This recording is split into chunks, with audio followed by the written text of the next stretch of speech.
And just like that, na-divert ka agad yung attention natin from Miss Universe Philippines to Miss Universe Thailand. And with the recent na press conference ng Miss Universe Thailand, I think nowadays ang pinag-uusapan natin is about si Veena Pravinar as a potential winner for the Miss Universe Thailand crown.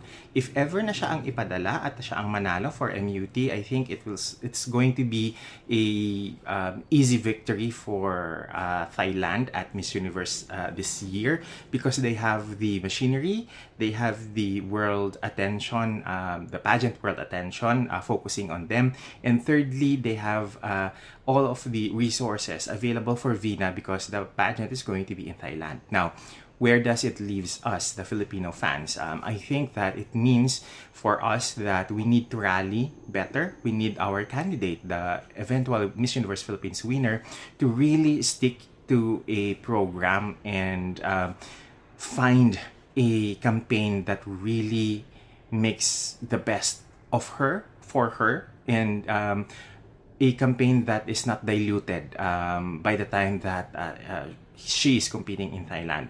Kinakailangan kayang tapatan ng representative natin yung kung ano man na dadalhin ni Veena in the Miss Universe stage, or whoever is going to be the Miss Universe Thailand na representative. So I think it goes to show that malaking laban ito between the Philippines and the Thailand na mga pageant communities, because we are gunning for our 5th Miss Universe, while Thailand is gunning for their 3rd. So, I think ito yung part ng conversation na matira ang matibay.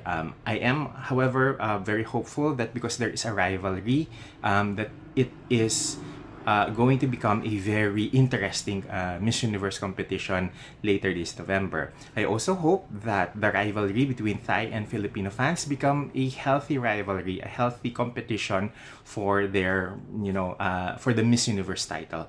I am hoping na we are more mature nowadays para hindi tayo magkasakitan when it comes to the competition later, because we all know naman na dehado ang laban ng Pilipinas dahil hindi tayo ang nagmay-ari ngayon ng organization na nagpapatakbo sa Miss Universe.